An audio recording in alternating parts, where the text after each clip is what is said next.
Урматтуу Кыргызстанда жана Борбордук Азия мамлекеттеринде жашаган жарандар, коомчулуктун өкүлдөрү, өзүнүн көз карашы бар инсандар, жалпы баарыңыздарга салам айтам. Өзүңүздөргө белгилүү болгондой биз ушул дайыма сиздер менен жолугушуп, дүйнөдө болуп жаткан өтө талуулуу окуялар боюнча сиздер менен пикир алмашып атабыз. Мен укук коргоочу катары өзүмдүн пикиримди билдирип атам. Силер дагы өзүңөрдүн бир пикириңиздерди билдирип, лайк басып, өзүңөрдүн позицияларды билдирип атасыңар. Ошолордун ичинде кээ бир жарандар мага кат жазып айтып атышат, сиз эми укук коргоочу катары калыс болуңуз болбойсузбу? Бир жактуу эле Россиянын президенти Путинди колдой бересизби?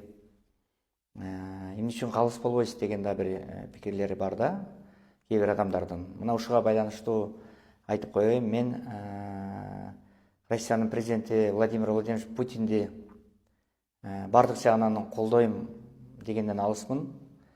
Путиндин ички саясатында болуп аткан иштер боюнча, ички саясатында адам укугунун, сөз эркиндигинин, демократиянын абалы боюнча менин өз көз караштарым бар. Президент Путинди бардык жагынан бул багытта колдойм деп айтуудан алысмын. Өзүмдүн көз караштарым бар. Бирок ал киши башка өлкөнүн президенти, алардын ички ишине кийлигишкенге мен башка өлкөнүн жараны катары акым жок. Бирок ошондой болсом да өзүмдүн көз карашым бар бул боюнча. Ал боюнча да өзүмдүн пикиримди ачык билдирип жүрөм. Бирок мен Путиндин ички саясатын эмес, эл аралык саясатын колдогон инсандардын биримин. Ал эми ошол эл аралык саясатында Россиянын президенти тарабынан жүргүзүлүп аткан өтө бир глобалдуу кадамдарды көрүп, мен ошол боюнча жалпы дүйнөдөгү болуп аткан процесстер жөнүндө өзүмдүн пикиримди билдирип атам. Ушул жөнүндө айтып коеюн, ачык айтып коеюн дедим. Мен бир жактуу эле колдогондон алысмын. Бирок Путин, Си Цзиньпин мисалы, Кытайдын төрагасы жана башка лидерлердин азыркы Батыш менен, Америка менен өз ара карым катнашын, алардын жасап аткан иштерин мен ошо дүйнөлүк коомчулукка жеткирип туруу милдетим деп эсептейм. Өзүңөр билесиңер, мына жакында Казакстандын Астана шаарында жамааттык коопсуздук уюмуна кирген өлкөлөрдүн лидерлери жолугушту. Анда катуу өз ара пикир алышуу болду. Путин менен Касым-Жомарт Токаевдин ортосунда бир өз ара келишимдерге кол коюлду. Атайын мамлекеттик визит менен Россиянын президенти келди. Анан ошол жерде Россиянын президенти ошо жамааттык коопсуздук уюмуна кирген президенттердин алдында, 6 өлкөнүн алдында ушул өзүнүн азыркы болуп аткан, дүйнөдө болуп аткан процесстер боюнча, Россия менен Украинанын ортосунда болуп аткан атайын операция боюнча, кагылышуулар боюнча өзүнүн бир пикирин, анан Россиянын азыркы абалы, курал жарагы боюнча, кандай куралдарды колдонуп атат, куралдардын түрлөрү боюнча, мына ушул боюнча кеңири маалымат берди да. Мына ушул жөнүндө сөз жүрүп атат.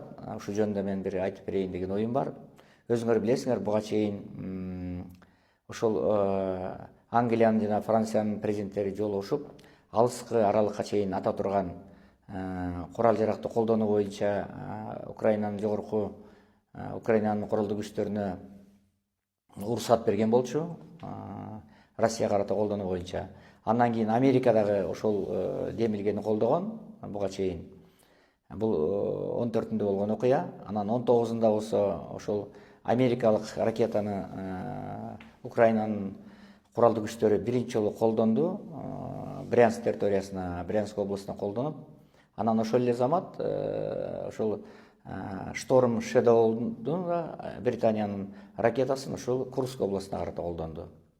Франциянын ракетасы да колдонулду да. Кыскасы 3 чет мамлекеттин ошо ракеталары Россиянын территориясына каршы колдонулуп, кандайдыр бир деңгээлде зыян келтирилип, ушундай бир мыйзамга туура келбеген иштер болду. Россияда тим калбастан 21 ноябрь күнү ушул орто аралыкта уча турган баллистикалык гиперзвуковой деп аталган Орешник деген курал жаракты куралды ракетаны колдонуп аларга жооп кылды. Бул ракетаны Путиндин жана башкалардын айтуусу боюнча, адистердин айтуусу боюнча бул дүйнөдө аналогу жок, эч кандай бир аны алмаштыра турган түрү жок. Өтө күчтүү баллистикалык, бирок ядролук куралды алып жүрө турган, бирок ядролук куралы жок колдонгон ракета да. Анан ал Южмашты өзүңөр билесиңер, Днепропетровск шаарында колдонду. Ал жакта болгон чоң завод, курал жарак чыгаруу заводду талкалап салды да. Бул эскертүү болгон, бирок бул эскертүүдөн кийин дагы жөн калбай ошо чет мамлекеттер, Америка, анан Украинанын куралдуу күчтөрү муну менен эле тим калбай, мына жакында эле кайра Курск облусуна кайрадан ошо Атакамсты колдонду, Шедоуну колдонушту. Мына кайрадан 6 жолу ракеталарды колдонгонун токтоткон жок. Кыскасын айтканда, коллективдүү Батыш жана Америка орешникти колдонгондон эч тиешелүү бир жыйынтык чыгарган жок да. Анан ошондо Путин жакында ушул атайын кайрылуу жасап, ОДКБнын Жамааттык коопсуздук кеңешинин уюмунун жетекчилеринин алдында айтты: биз эми жөн калбайбыз, жакын аралыкта ошол жанагы ушуну ойлоп тапкан же болбосо ушул чечимди кабыл алган саясий жетекчиликтин кай жерден болсо ошол жерде деген сөз, бул деген Киев деген сөз да. Киевке каршы биз бул куралды колдонууга толук мүмкүнчүлүгүбүз бар, жакын аралыкта биз колдонушубуз толук мүмкүн деп билдирди. Мындан тышкары өзүңөр билесиңер, эгерде орешникти 4-5 жолу колдонсо, бул ядролук согушту колдонгонго тете болот экен да. Ядролук зарядды алып жүрбөгөн менен бул ушунчалык мындай өтө катуу зыяндуулугу жагынан ошол ядролук куралды колдонгонго тете экен. Мына ушул жөнүндө дагы Путин ачык айтып өттү. Андан тышкары өзүңөр билесиңер, мына НАТОнун дагы куралдуу күчтөрү жакында чогулушуп, алар дагы сүйлөштү, өзара сүйлөшүп, НАТОнун жетекчилиги, ага НАТОго кирген мамлекеттердин өкүлдөрү жолугушуп, алар да биз Россия бизге кол салган атат, кол салышы мүмкүн. Ошон үчүн Россия кол салуудан мурун биз превентивный ударларды, алдын ала турган кол салууларды күчөтүшүбүз керек. Россиянын кээ бир баягы курал чыгарган заводдоруна, кээ бир точкаларга катуу ракета ыргытышыбыз керек деген чечимдерди кабыл алып атат да. Кабыл алган тууралуу Путин ачык айтты. Бул дагы баягы батыш тарабынан жасала турган провокация же мындай провокация деп түшүнсө болот. Эскалация, бул абалды курчута турган бир өтө чоң ситуация деп түшүнсөк болот да.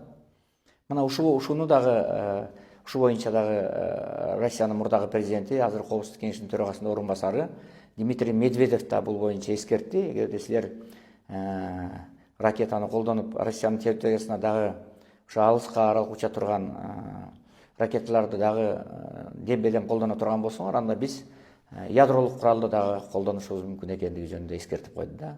Мындай эсеп айтканда Путин Медведевдин оозу менен Западка дагы эскертти деп айтсак болот. Мына ошондуктан мына абал өтө курчуп баратат. Бирок ошого карабастан мына өзүңөр билесиңер, мына Америка Кошмо Штаттарынын президенти болуп Дональд Трамп шайланган. Ал президент 2025 жылы 20 январда жумушка киришет.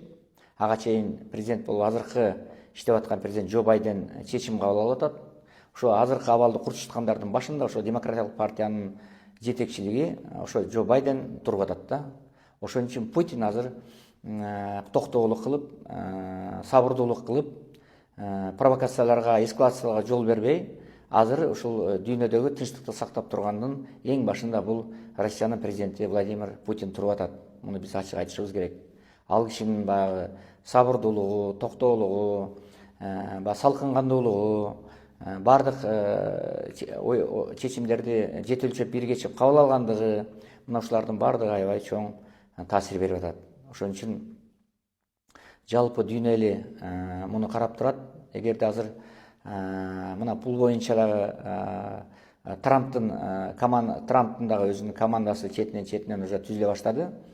Алар дагы өзлөрүнүн пикирлерин билдиришет. Бирок азыр Россиянын эң чоң ишеними бул келечектеги мына келе турган президент бул Дональд Трамптын келе турганы. Дональд Трамп дагы өзүнүн шайлоо алдындагы сөздөрүндө, шайлоочуларга берген убадасында мен эч качан согушка жол бербейм, согушту тез аранын ичинде, бир сутканын ичинде, 24 сааттын ичинде токтотом деген убадаларын берген болчу да.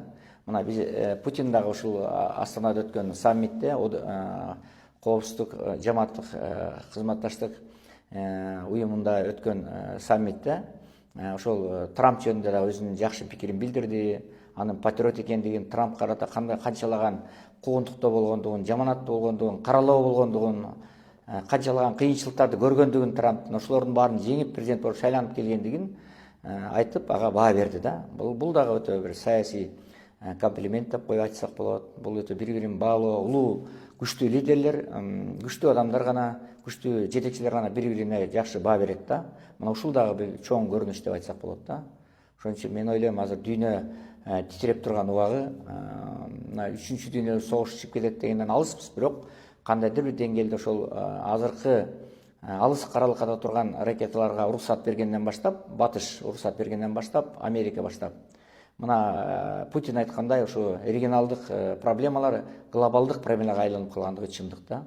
Ошон үчүн эгерде азыр НАТО өзүнүн ракеталарын Россияга карата ата баштаса, анда же болбосо ошол жана өзүлөрү айткандай алдын ала ракеталарды ата баштаса, анда абал курчуп кетиши мүмкүн да. Анан бул дүйнөлүк бир чоң жаңжал чыгып кете турган коркунучтар да бар, жок эмес. Бирок ошол абалга жеткирбеш үчүн азыр Путин көп аракеттерди көрүп, өзүнүн бир алысты көрө билген жетекчи экендигин көргөзүп жатат да.